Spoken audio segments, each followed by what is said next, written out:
Hello मित्रों, कैसे आप सभी लोग। आशा करता हूँ आप ठीक होंगे, मस्त होंगे, स्वस्थ होंगे। स्वागत है हमारे यूट्यूब चैनल पर।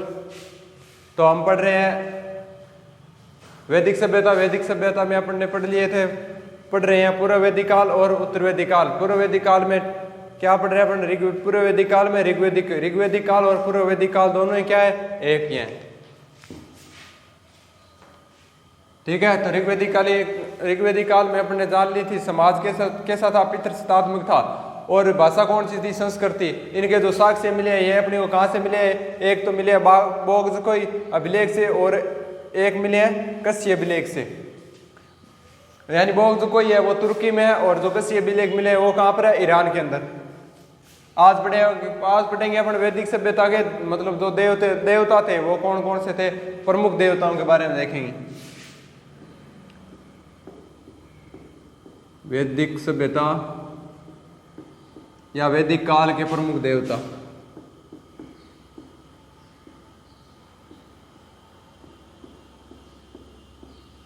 प्रमुख देवता कौन कौन से हैं? एक हो गया अपने इंद्र, वरुण, नास्ते, सोम। ठीक है। और मान लो अग्नि और भी देवता हैं, एक मित्र, सूर्य और ये देवता है उस समय पूरे ऋग्वैदिक कालीन के अंदर मानते हैं अपन। इंद्र, वरुण, नास्ते, सोम और मित्र। अब इंद्र है, इंद्र को किसका देवता माना गया है उस समय? बरसात का देवता। यानी अब इनको देवता मानने का कारण क्या है? इनके पीछे कारण क्या है? इनको देवता मानने के पीछे कारण क्या है कि अब ऋग्वैदिक कालीन में जो लोग रहते थे वो जानते नहीं थे, उनको पता नहीं चलता था कि ये जो बरसात आई है या हवा आ रही है, बरसात आ रही है, इनको पता नहीं चला कि ये आए कहाँ से। तो इन्होंने क्या किया? इन्होंने पता लगाया कैसे करके क्या किया कि पता लगाया कि ये आते कहाँ से है। तो इनको पता नहीं चला तो इन्होंने क्या माना कि ये एक शक्ति है, देवता रूपी शक्ति है जिनके कारण बरसात हो रही है, हवाएं आ रही है, सूर्य दिन रात हो रहा है, यानी सूर्य देवता है। तो सूर्य उदय कैसे होता है और अस्त कैसे होता है? तो ये इन्होंने ऐसे सोचा कि जो 7 घोड़े हैं, 7 घोड़ों का रथ है, वो क्या करता है? सूर्य को सुबह पूर्व दिशा से पश्चिम में ले जाता है और शाम को क्या कर लेता है? वापस पश्चिम से सुबह होते ही तक पूर्व में आ जाता है। यानी तभी हम क्या कहते हैं? 7 घोड़े हैं। 7 घोड़े सूर्य का प्रतीक मानते हैं ना। इंद्र है, इंद्र के पास कितने सूक्त? 250 सूक्त है इंद्र के पास। सोम के पास लगभग 120। ठीक है। अग्नि के पास, अग्नि के देवता के पास 200 सूक्त है। यानी 200 सूक्त किसको दिए गए हैं? अग्नि देवता में। सोम के पास 120 और इंद्र के पास 250। मतलब सर्वाधिक शक्तिशाली राजा या सर्वाधिक मतलब प्रमुख देवता कौन है इनमें? इंद्र है। इंद्र को उसमें बहुत प्रख्याति मिली हुई थी। यानी इसमें सबसे राजा के रूप में कौन था? इंद्र।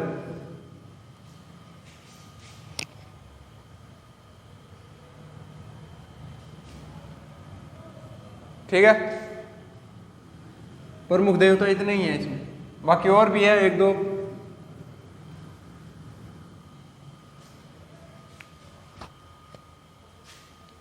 इसके बाद हम देखते हैं अपन प्रमुख देवता आगे लिख देते हैं। इंद्र, वरुण, मित्र, नास्ते, सोम, अग्नि, सूर्य।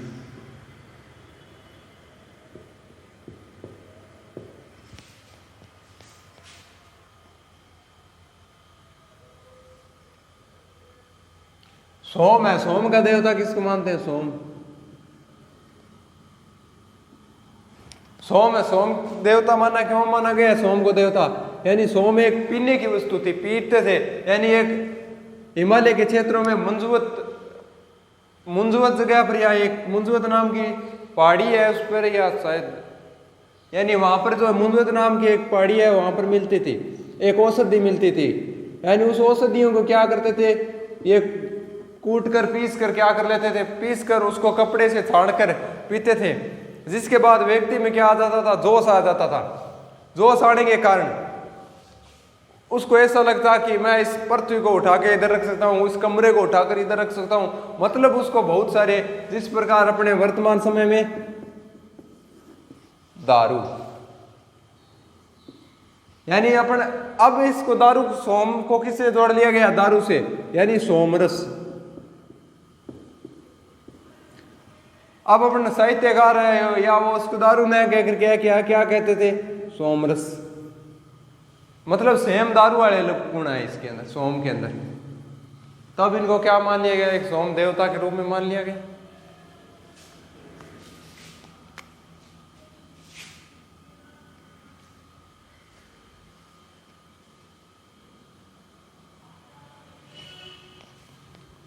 ऋग्वेद में शब्दों का प्रयोग, यानी कौन से शब्दों का कितनी बार प्रयोग किया गया है, इंद्र का 250 बार, 250 बार इंद्र शब्द का प्रयोग किया गया है।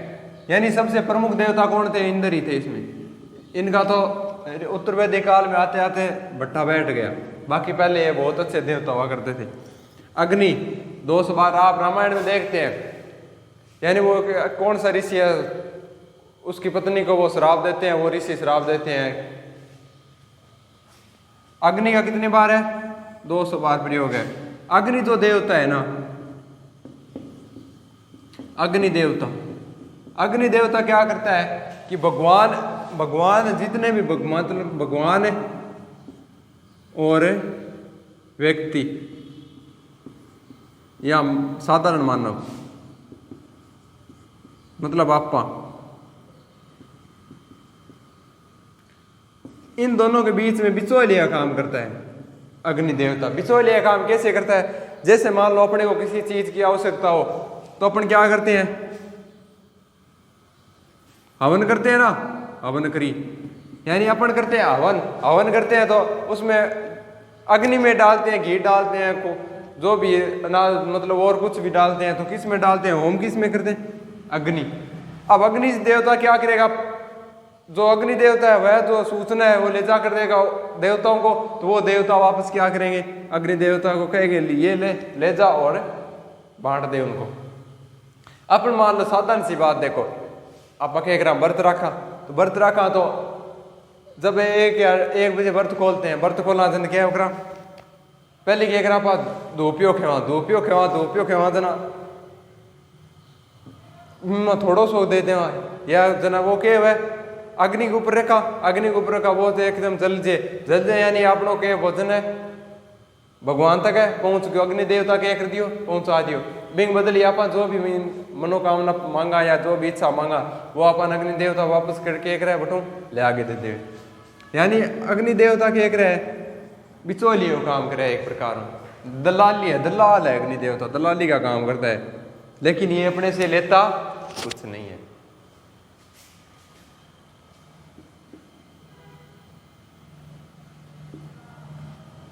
शिव का कितनी बार प्रयोग किया है, 3 बार। विष्णु का 100 बार। सिंधु नदी का कितनी बार प्रयोग है, 55 बार। यानी ये सिंधु नदी थी ना, ये इनकी आर्यों की सबसे महत्वपूर्ण नदी थी, सबसे महत्वपूर्ण नदी।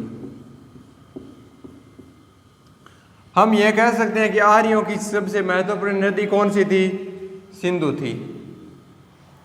यमुना का 3 बार प्रयोग हुआ है। गंगा, यानी ये अपना भारत है।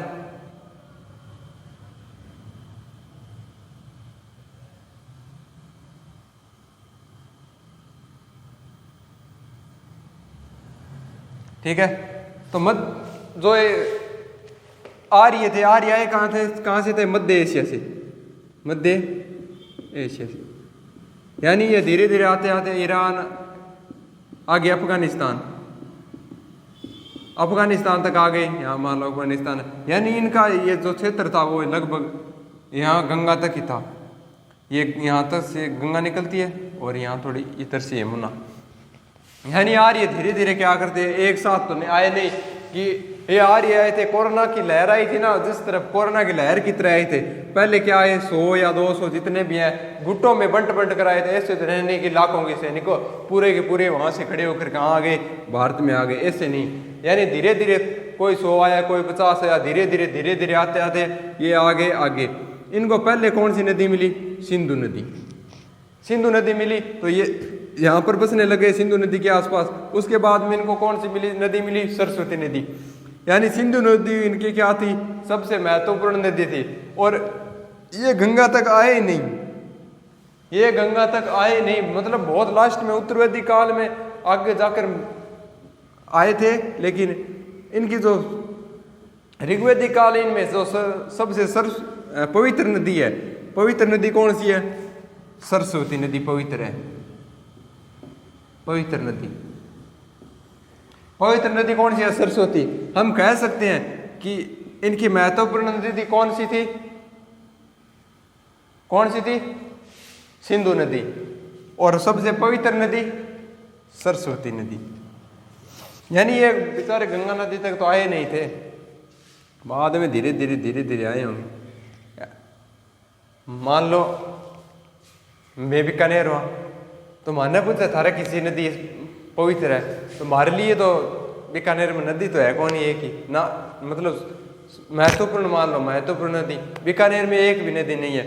तो हम तो कह देंगे कि हमारा तो कोई नहीं है, इंदिरा गांधी नहर है वो हमारे लिए क्या है, महत्वपूर्ण है। नदी तो है नहीं, इंदिरा गांधी नहर आती है वो हमारे तो कंवर से लिपट नहर बीकानेर आती है, तो वही क्या है हमारे लिए महत्वपूर्ण है।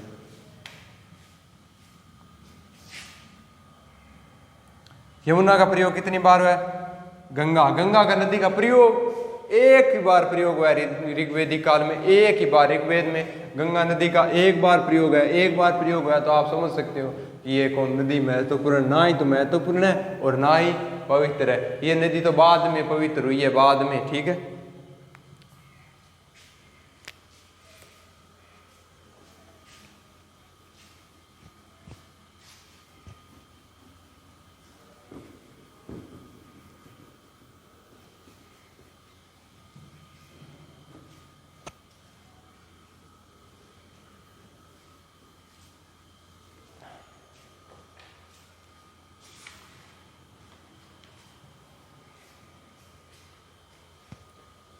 इसके बाद में अपन नजर डालते लेते हैं वैदिक साहित्य पे एक बार। वैदिक साहित्य,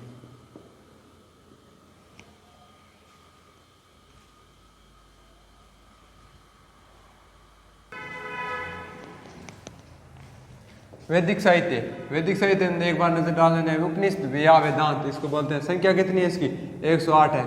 चार है, चार में तो सिर्फ क्या है, सिर्फ गद्य गद्य हैं। दो में सिर्फ क्या है, गद्य प्लस पद्य है। और 102 है, 102 में सिर्फ पद्य पद्य है। यानी सबसे बड़ा उपनिषद देख लेते हैं अपन कौन सा है, कौन सा है, बृहदारण्यक उपनिषद। बृहदारण्यक उपनिषद कौन सा है कि सबसे बड़ा ही बड़ा है। इसमें क्या है, एक याज्ञवल्क्य प्लस गार्गी के स्वाद का चित्रण किया गया है। तम समा ज्योतिर्गम्य का उल्लेख किया गया इसमें एक, और ओम शब्द का उल्लेख है, ठीक है। और सबसे छोटा उपनिषद देखे तो कौन सा है, मांडुक्योपनिषद, ठीक है। इस मांडुक्योपनिषद में क्या दिए गए, एक मांडुक्योपनिषद और सत्यमेव जयते भी इसमें शामिल किया गया। संस्कार, यानी जो जितने 16 संस्कार हैं, संस्कार 16 संस्कार भी किस में है, मांडुक्योपनिषद के अंदर है 16 संस्कार। यानी गर्भाधान से लेकर गर्भधारण, गर्भधारण से लेकर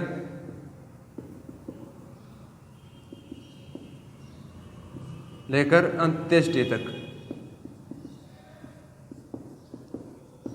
गर्भधारण से लेकर अंत्येष्टि तक जो 16 संस्कार है ना, वो 16 के 16 संस्कार किस में दिया गया, इसमें दिया गया है। 16 संस्कार कौन कौन सी हैं, पुंसवन और कर्ण भेदन, विद्यारंभ, यानी 16 संस्कार है टोटल, ठीक है।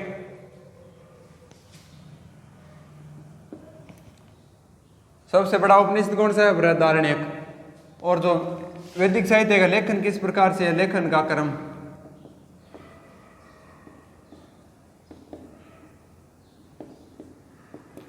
सर्वप्रथम क्या लिखे गए? पहले क्या लिखे गए? पहले वेद लिखे गए। सर्वप्रथम क्या लिखे गए? वेद।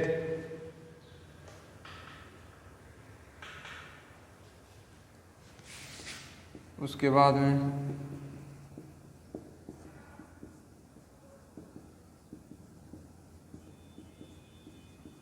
उपनिषद।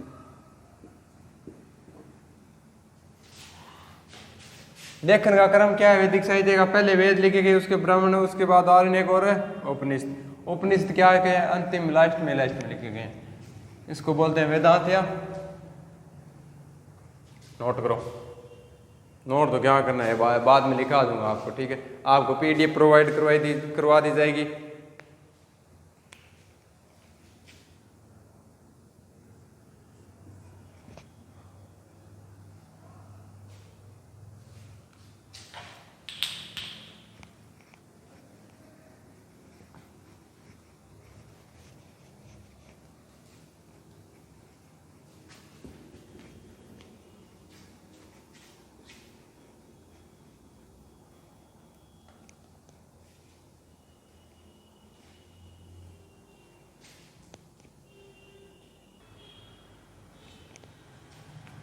ऋग्वेद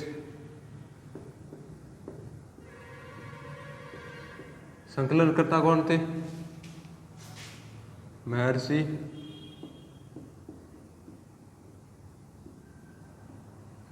कृष्ण महर्षि कृष्ण द्वैपायन वेद व्यास। यानी ये वेद व्यास में अलग अलग रूप में वेद व्यास है, वेद व्यास ने की थी। महर्षि कृष्ण द्वैपायन वेद व्यास। मंडल कितने हैं इसमें? 10 मंडल कितने हैं? 10। और अष्टक है, अष्टक नाम से ही पता चलता है कितने अष्टक है? 8। सूक्त कितने इसमें? सूक्त 1000 है, 1000 है 28।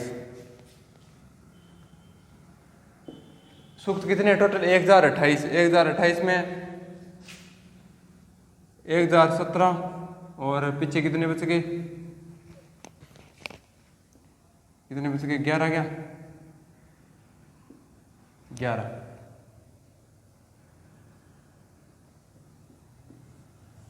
एक 1017 क्या है और 11 क्या है? इसको तो बोलते हैं साकल,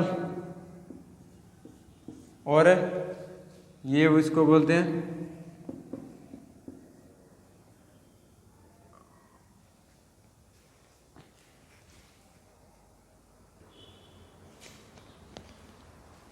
ऋग्वेद। संकलन किसने किया?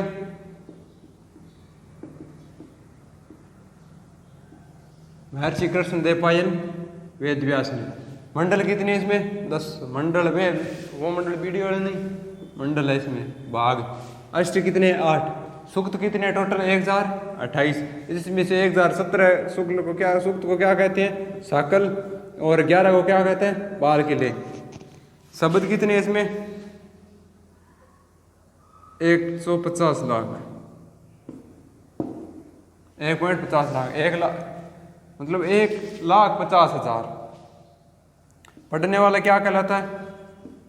होत्र। पुरोहित जो होता है ना, पुरोहित जो पढ़ता है उसको क्या कहते हैं? होत्र। 30। और जो मंडल है इसमें प्रमुख कौन कौन से है? एक तीसरा मान लो, चौथा मान लो, 7वां, और कौन सा? 8वां, 9वां और 10वां। इतने क्या है? प्रमुख है। यानी तीसरे ग्रंथ में क्या, तीसरे मंडल में क्या दिया गया है? गायत्री मंत्र है। गायत्री मंत्र किसको समर्पित है? सूर्य को समर्पित है, सूर्य को समर्पित है, सूर्य को समर्पित है गायत्री मंत्र। गायत्री मंत्र वही है, ओम भूर्भुवः स्वः तत्सवितुर्वरेण्यं भर्गो देवस्य धीमहि धियो यो न प्रचोदयात्। यानी जो गायत्री मंत्र है ना, ये किसको समर्पित है? सूर्य को समर्पित है। ये गायत्री कौन थे? एक बार क्वेश्चन आया था कि गायत्री मंत्र में कुल कितनी मात्राएं हैं या कितने शब्द है, तो कितने हैं? 24। कितनी मात्राएं या कितने शब्द है, तो कितने शब्द है? 24।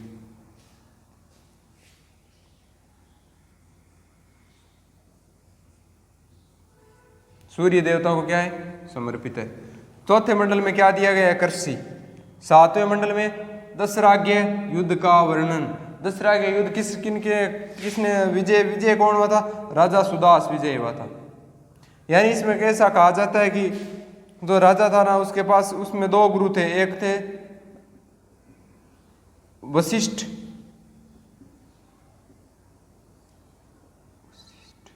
और एक थे विश्वामित्र।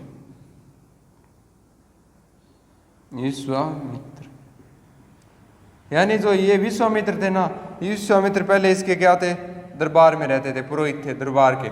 उसके बाद में क्या किया? कुछ मना उल्टा हुआ या कुछ कारण हुआ जिसके कारण विश्वामित्र को क्या कर दिया? यहाँ से निकाल दिया। विश्वामित्र को निकाल के फिर यहाँ का पुरोहित किसको बना दिया? प्रधानमंत्री। मतलब राजा के बाद में जो पद आता है ना, वो पुरोहित का आता है इसके अंदर, राजाओं के अंदर। और अपने भारत में देखें तो प्रधानमंत्री के बाद में गृह मंत्री। ठीक है, तो ये कौन सा था? ये गृह मंत्री था। अब गृह मंत्री को निकाल दिया तो ये इसकी क्या हुई? बेइज्जती हुई। इसने सोचा इससे कैसे निकाल दिया, मैं भी अब इनको कुछ दिखाऊंगा। तो ये किसके पास चला गया? एक अन्य राजा के पास चला गया, दूसरे के। ठीक है, तो यहाँ वहां पर जाकर इसने क्या किया? 10 राजाओं को इकट्ठा किया। कितने राजाओं को? 10 राजाओं को। 10 राजाओं को इकट्ठा करके इस पर क्या किया? आक्रमण किया। 10 राजाओं को इकट्ठा करके आक्रमण किया। इस कारण इसको कौन सा यज्ञ कहा जाने लगा? दशराज्य यज्ञ। और विजय कौन हुआ इसमें? राजा सुदास विजयी हुआ था। 8वें में क्या है? हस्तलिखित मंडल। मतलब 8वें मंडल में क्या है? हस्तलिखित रचनाएं हैं, जिन्हें क्या कह जाते हैं? खिल। यानी इन रचनाओं को कहा क्या जाता है? खिल कहा जाता है। इन रचनाओं को क्या कहा जाता है? खिल कहा जाता है। 9वें मंडल में क्या है? सोम देवता। सोम देवता के बारे में बताया है मैंने अभी। यानी ये देवता क्या था? एक प्रकार से मान लो कल्पना थी, या मान लो एक मुंजवत नाम की, हिमालय के अंदर मुंजवत नाम की पहाड़ी है, एक मुंजवत। यानी इस मुंजवत नाम के जगह पर वहां पर जो औषधियां मिलती थी, उन औषधियों को लाकर क्या करते थे? पहले तो पत्थरों से उसको रगड़ते थे, रगड़ कर कपड़े में से छाड़कर, कपड़े से छाड़कर क्या कर देते थे? बाद में उसको पीते थे। अब कपड़े से छाड़कर पीने के बाद में मान यहाँ लाग तो बस आपा यहाँ, और तो कहीं दुनिया में कोई नहीं। जी हाँ, मान लो वर्तमान में क्या है? दारू। अब वर्तमान की दारू है। अब दारू पीड़ो आदमी, यहाँ आगे भी इनकी कौन दिखे? बस चाला है, बस वो यहाँ लगा है, बस अब तो मैं ही हूँ हटा, और कोई कौन नहीं। तो बिया ही क्या है? सोमरस है। सोमरस पिए बाद में, सोमरस पिए बाद में मिनिया लाग तो जाना, बस अब कोई कौन नहीं। मैं ही धरती ने चक गए, या पलटो मार दूंगा, इन चक गए, इन्हें मार दूंगा। जी अब क्या है? दारू में। मतलब सोम एक है पीने की वस्तु है या पीने का पदार्थ है। इसी कारण दारू को अपन क्या अब कुछ लोग कहते हैं सोम है रस। बस बात ये है सोम रस कहने की, समझे क्या? उसके बाद है 10वां मंडल। 10वें मंडल में क्या है? जाति व्यवस्था है। जाति व्यवस्था। अब जाति व्यवस्था ये को किसके आधार पर है? कर्म के आधार पर है।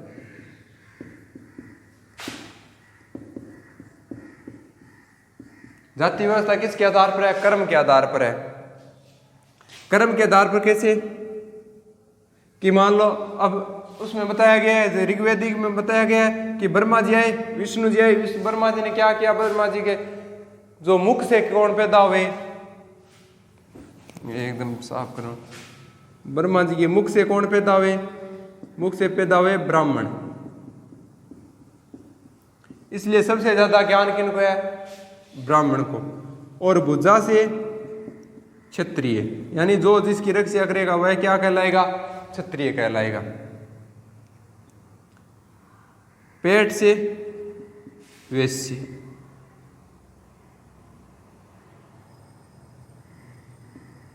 और जंग या पैर से शूद्र।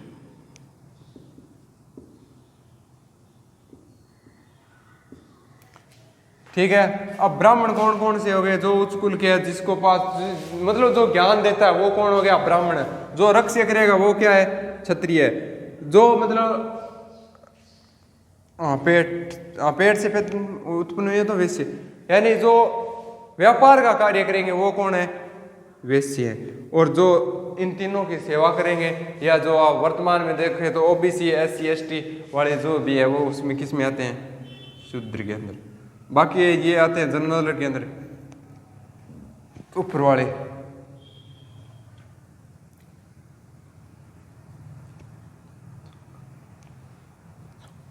जांग से, जंगाओं से या जांग से। ठीक है, अब वर्तमान में ये क्या है? एक धीरे धीरे आते आते ये क्या हो गया? जो ये है ना, ये जाति आधार पर हो गया, जाति पे के आधार पर। पहले एक था कर्म के आधार पर, अब ये क्या हो गया? जाति के आधार पर हो गया है। यानी जो अब ब्राह्मण के घर जन्म लेने वाला क्या होगा? ब्राह्मण होगा। राजपूत के घर जन्म लेने वाला क्या होगा? राजपूत होगा। जाट के घर जन्म लेने वाला क्या होगा? जाट होगा। मेघवाल के घर जन्म लेने वाला क्या होगा? मेघवाल होगा। कुमार के घर जन्म लेने वाला क्या होगा? कुमार होगा। पहले क्या होता था? जिसके पास जो ज्ञान है वह क्या है? ब्राह्मण है। ठीक है, ब्राह्मण है। जिसके पास, जिसने हथियार उठा लिए, लोगों की रक्षा करने लग गया, वो कौन है? क्षत्रिय है। जो व्यापार करता है वो कौन है? वैश्य है। और शूद्र कौन हो गई? जो नीचे का काम करते हैं, इनसे नीचे का, यानी जो नाई हो गए, और जो ओबीसी SC है, वर्तमान है OBC ST है। ठीक है, ये काम ठीक था पहले वाला, यानी कर्म के आधार पर सही था। यानी जो जैसा कर्म करता है उसकी वैसी है। लेकिन धीरे धीरे मनुवादी आए और उन्होंने क्या कर डाला? इनको जाति के आधार पर बना दिया। यानी जो जैसा पैदा होगा वो वैसा ही होगा।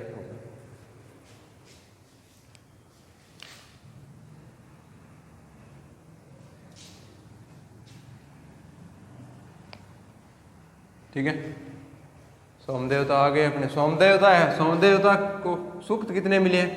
114। बाकी 6 सूक्त है। धर्म के अंदर देखे ना अपन, अग्नि देवताओं के अंदर, तो देवताओं में कितने बार है?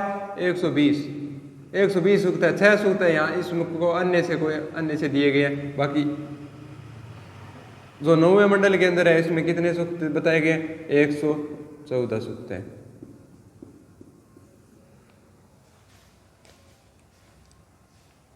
देख लो, नोट कर लो।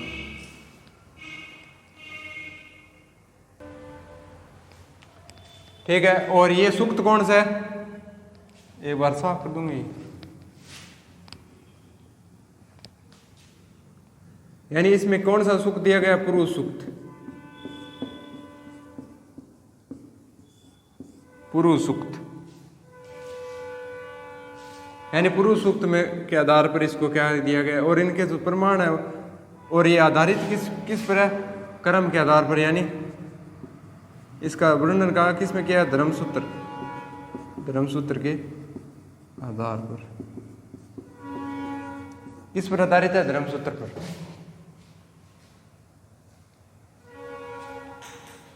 जो इनके कर्तव्य भी किस में बताए गए हैं? धर्मसूत्र में। कर्तव्य भी किसके अंदर है? धर्मसूत्र के।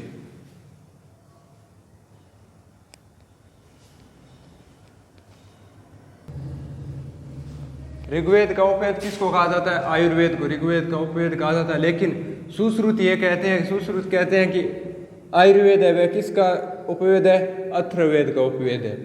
सुश्रुत के अनुसार आयुर्वेद किसका उपवेद है? अथर्ववेद का।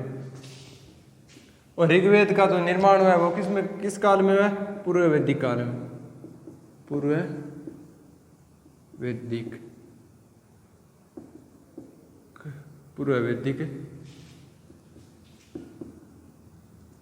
काल में ऋग्वेद की रचना।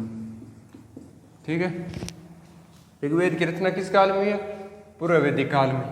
और इसके अंदर कौन सा धातु कौन सी खोजी गई है, तो लोहे की खोज की गई है इसके अंदर, लोहे की। तो लोहे की खोज कब की गई थी, ऋग्वैदिक काल में।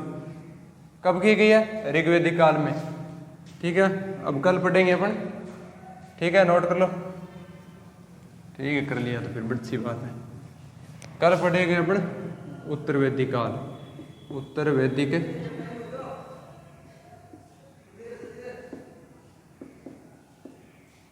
उत्तर वैदिक काल। उत्तर वैदिक काल में क्या क्या पढ़ेंगे अपन, यजुर्वेद नहीं, सामवेद, यजुर्वेद और अथर्ववेद। वेद टोटल कितने हैं, 4 है। कितने, एक और कौन सा रहेगा, ऋग्वेद। ऋग्वेद तो अपन ने पढ़ लिया। ऋग्वेद किस में आता है, पूर्व वैदिक काल में, पूर्व वैदिक काल में। ठीक है, और त्रिमंडल में जो 3 वेद आते हैं त्रिमंडल के अंदर, वो कौन कौन से है 3 त्रिमंडल के अंदर, 1, 2 और ये 3। ये तीनों क्या है, ये तीनों वेद क्या है, त्रिमंडल के अंदर आते हैं। त्रिमंडल, त्रिमंडल के अंदर वेद कौन कौन से आते हैं, 3। और अथर्ववेद का निर्माण कब हुआ है, यानी बाद में हुआ। अथर्ववेद की रचना कब हुई है, बाद में हुई है। ठीक है, तो कैसे लगे हमारी क्लास, अच्छी लगे तो लाइक करें, शेयर करें और सब्सक्राइब करें। चैनल को ज़्यादा से ज़्यादा सब्सक्राइब करें। और क्या है, हाँ 1 मिनट। ठीक है, तो मिलते हैं अपन कल की क्लास में।